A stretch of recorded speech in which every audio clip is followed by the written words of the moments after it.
Hey guys, thanks for watching. Just a quick note, this video was made alongside with another video, but I've split them up for a couple reasons, and while these videos are related, they cover slightly different stuff. A lot has happened lately, so if the circumstances change, hopefully this way the information doesn't become a confused mess. So once you're done watching this video, please go and watch the other one as well to get a full picture.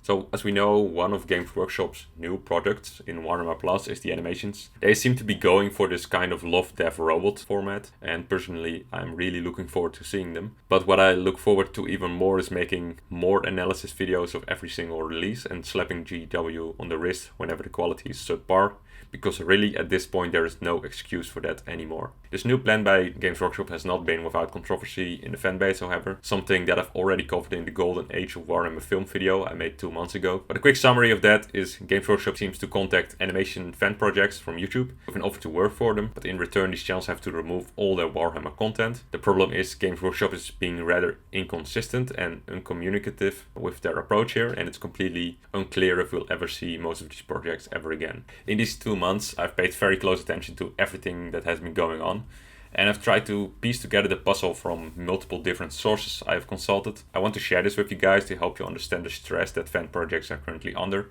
but which they are likely not allowed to talk about in full length due to non-disclosure agreements that Games Workshop demands. So it all started when Games Workshop announced that they'll be hiring Astartes for a new animation project. Soon after that, many other fan projects disappeared with announcements of joining Games Workshop as well. And this is all well and good if Games Workshop would make them a reasonable offer. But as we've come to suspect, most of these have been like offers you can't really refuse. Meaning that if you decide to politely decline, you will then have to completely demonetize all of your content and Patreon. And there is really no defense against that, really. If you don't comply, Games Workshop could, in theory, copyright strike your whole account, and you won't get your account back unless you go to court to defend yourself, which you will very likely lose, and then still see your account deleted, and you also have to compensate for the entire court case.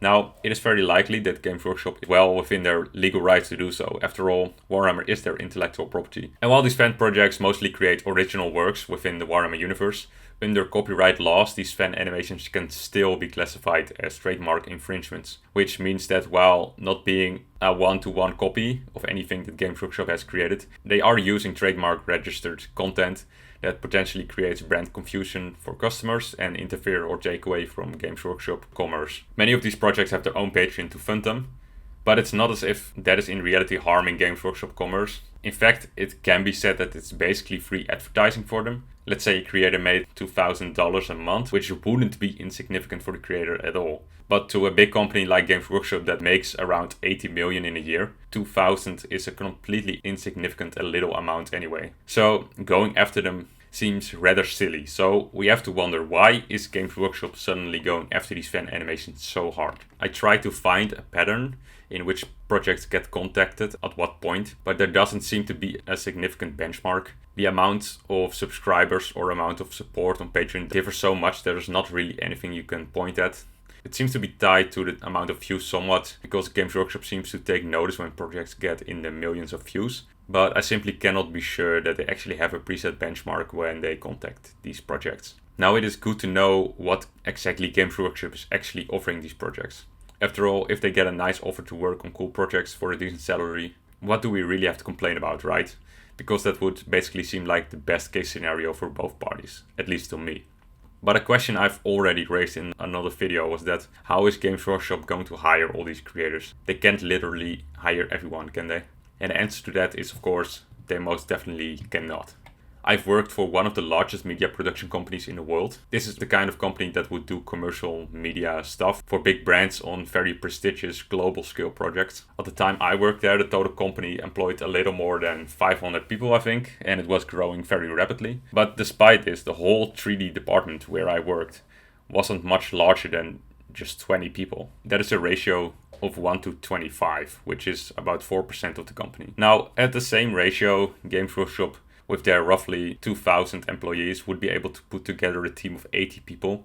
But what I imagine would be realistic for Games Workshop, seeing that they have no real historical in-house experience making visual media. Putting together a team of 40 in-house 3D artists would already be rather impressive. And they've got 11 animation projects going on. Sure, not all of them are going to be the insane quality we expect after Astartes, but that must still be a really large amount of animators working on that stuff. But Games Workshop doesn't really have any job offers for 3D animators at all, and also not for supporting roles like directors or producers. And as far as I'm aware, have never ever posted a job offer like that.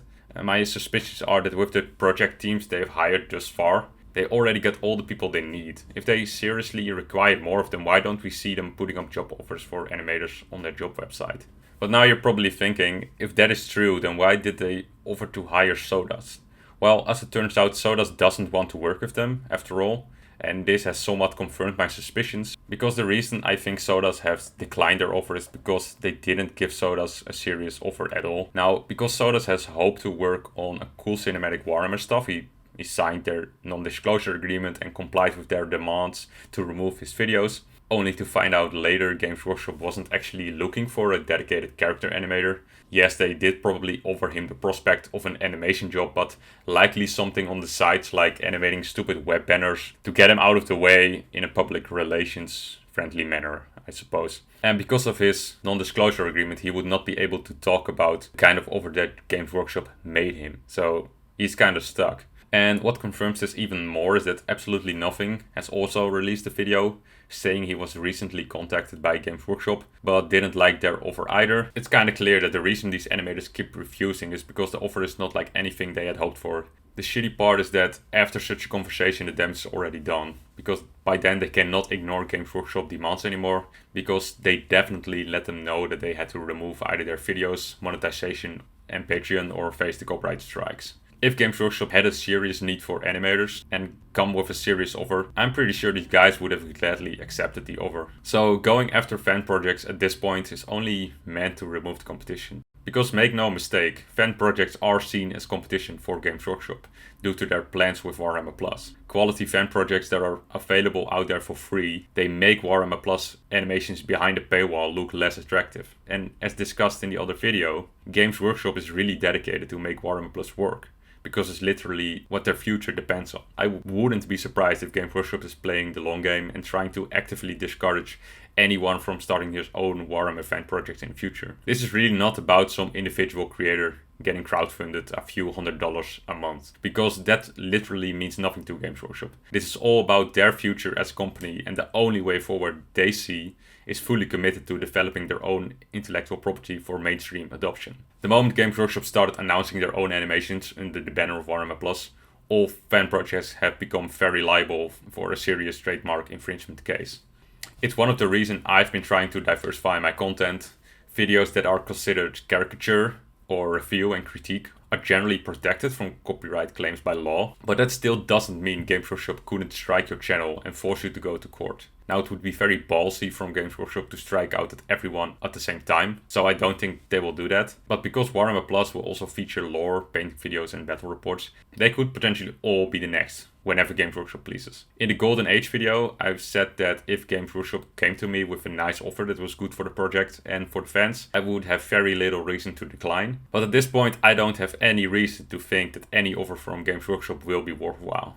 I've done rather comprehensive research and spent a lot of time producing these videos. I have definitely overlooked some factors here and there, but I hope it has given you the clearest view of the situation that I could provide. I will closely continue to follow and analyze the whole situation, but yeah, overall it's kind of depressing things have to go this way. Concerning my own projects, I will continue to work on them, and if I ever have any plans or updates, I will definitely let you all know. When I first started making Warhammer fan content, I had absolutely no idea it would all become such a big mess. Having said all of these things, I hope I can count on your support when the time comes. Thank you all for watching.